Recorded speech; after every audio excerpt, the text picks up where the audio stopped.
Okay, History 1302 students, this is going to be a quick essay briefing on our essay topics. So I'm going to share my screen to a little Google Doc I made. I will attach that to the page. Here we go.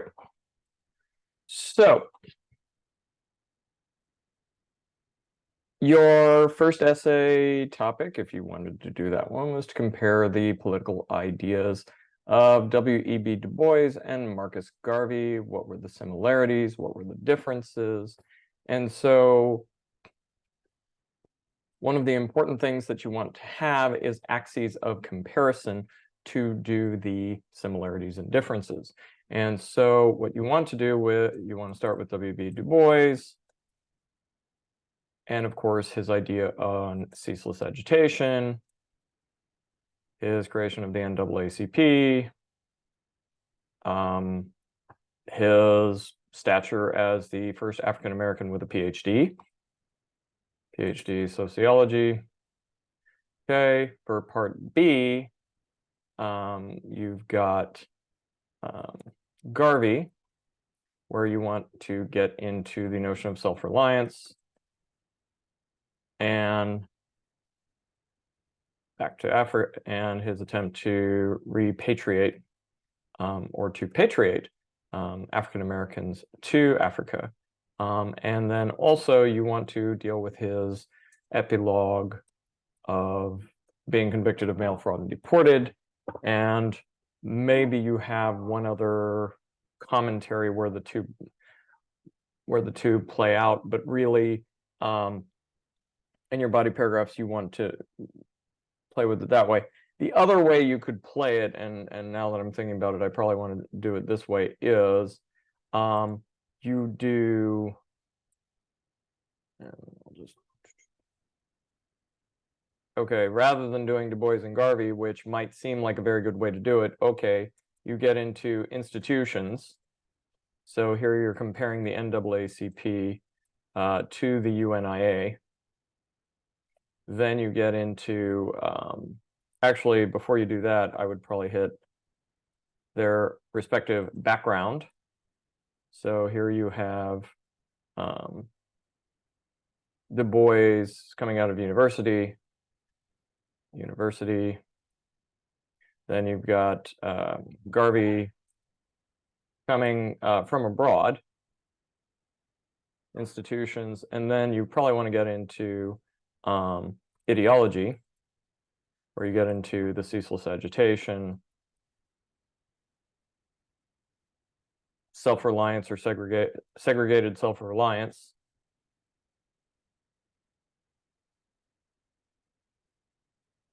and repatriation.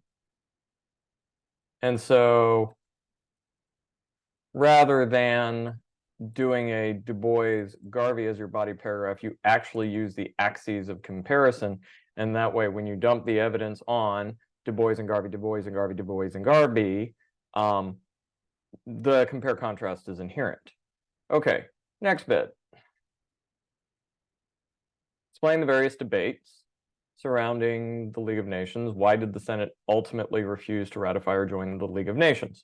Okay, so you probably also embedded in that, you have to define, so your first body paragraph, you got to define what the Treaty of Versailles did. Terms. So don't just say 14 points. Okay, you're talking freedom of the seas, free trade, colonial self-determination, arms reduction, and the League of Nations. Okay.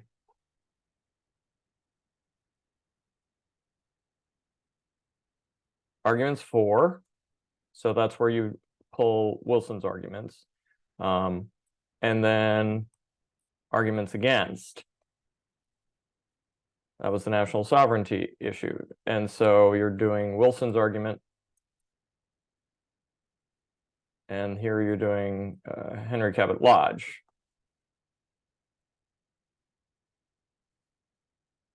and you get into the whistle-stop tour. You can even bring up the stroke.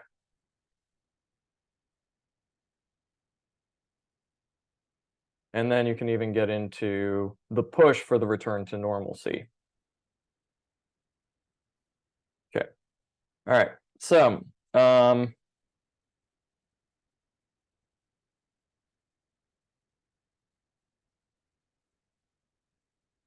discuss the ways in which America seemed to divide between fundamentalism and pluralism. Why do you think this conflict arose during the 1920s in particular? Okay. So the first thing you want to do is you need to define fundamentalism and pluralism. Second, you need to look at the zones of debate. Okay, the zones of debate are the sciences. So sciences, religious practice, and the social bits, and then socialization. And these are broad terms. Okay, when I talk about the sciences, you can bring up the Scopes monkey trial.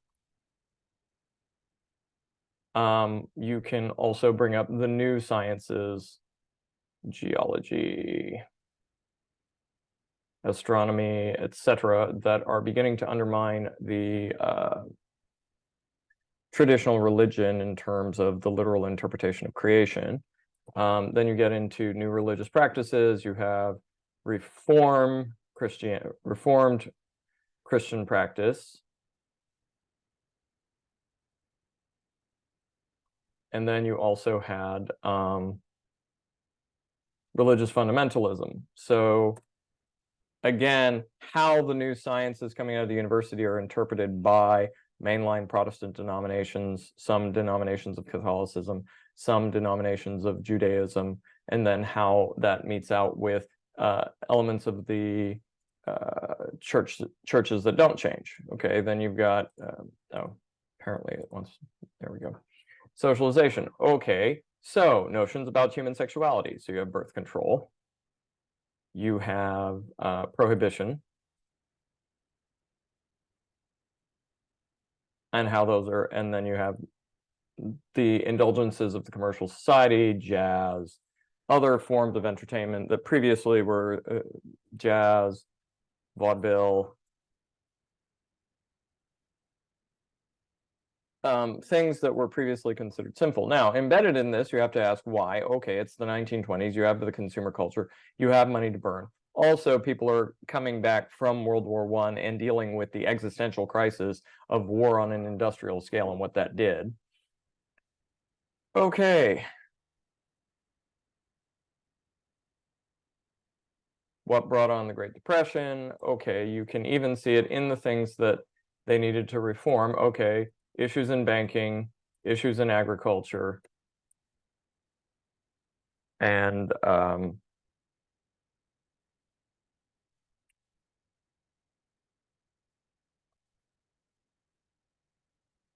taxes and tariffs. Okay, so the banking, you need to get into the overextension of the credit market, specifically in the automotive sector. You get into agricultural overproduction, which then drove down the price. And then you get into the Smoot-Hawley tariff, which basically killed overseas imports and exports, especially when they when you have the reciprocal tariffs. Okay.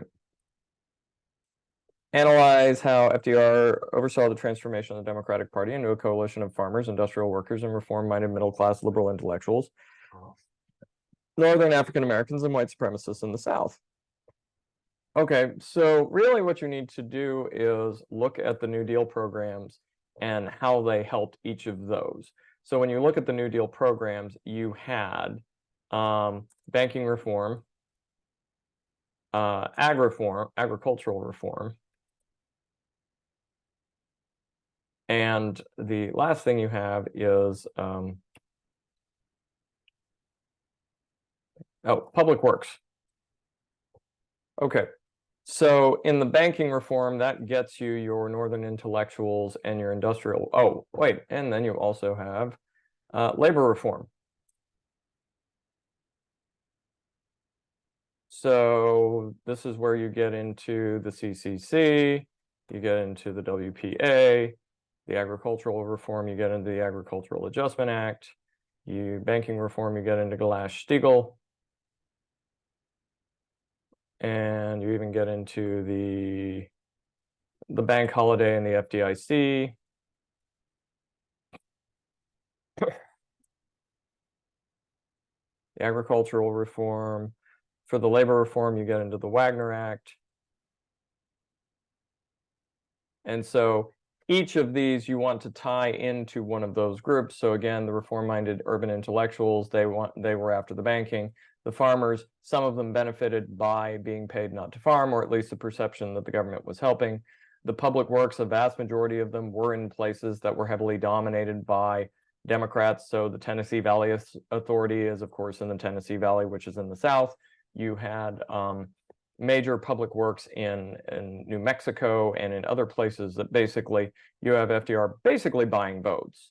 And then, of course, labor reform, you have the Wagner Act, which basically made every shop a union shop. You have the Fair Labor Act, which sets the minimum wage and sets the 40-hour work week, which, again, the unions had called for, but not everybody benefited from. And then, so you tie it to the different groups. Okay, this one, I'm not going to go into a lot of detail just because they kind of gave you the prompt for you. So basically, if the prompt asks you for discuss strikes, company owners, federal legislation, and minorities, did it help the war movement? Why or why not? Okay. First of all, during the war, there was the no strike pledge. Okay. Company owners. The company owners agreed to price control. So you've got, so the owners basically agreed to price controls and price/wage controls. And then, of course, you have the incorporation of minorities entering the workforce, entering workforces that were previously closed to them, except again, when you deploy 16 million men under arms, that creates a whole lot of opportunities for people who had not previously been in the workforce. That would be your ethnic minorities and women. Does it help the labor movement? Why or why not? Okay, so then you get into the no strike pledge. Well, the strike had previously been a mode of negotiating higher wages or better working conditions. And so while it is true, a lot of people are being put into unions because of the Wagner Act when they're finding themselves working for these federal contracts, they have no ability to strike. So your membership grows, but your actual efficacy declines.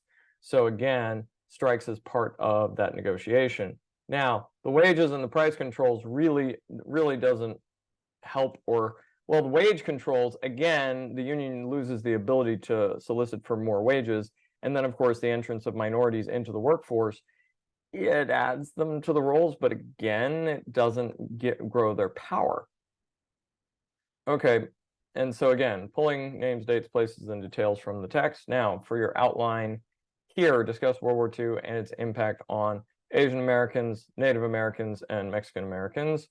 Okay, then if they specifically list them like this, then by God, you better have body paragraphs that say that your first body paragraph is probably going to be Asian Americans, second body paragraph is going to be Native Americans, and your third body paragraph is going to be Mexican Americans. Okay, tell me what happened to those groups, kind of in that order, wrap it up, and there you are. And so I hope this has been useful. If you have further questions, please message me in Canvas.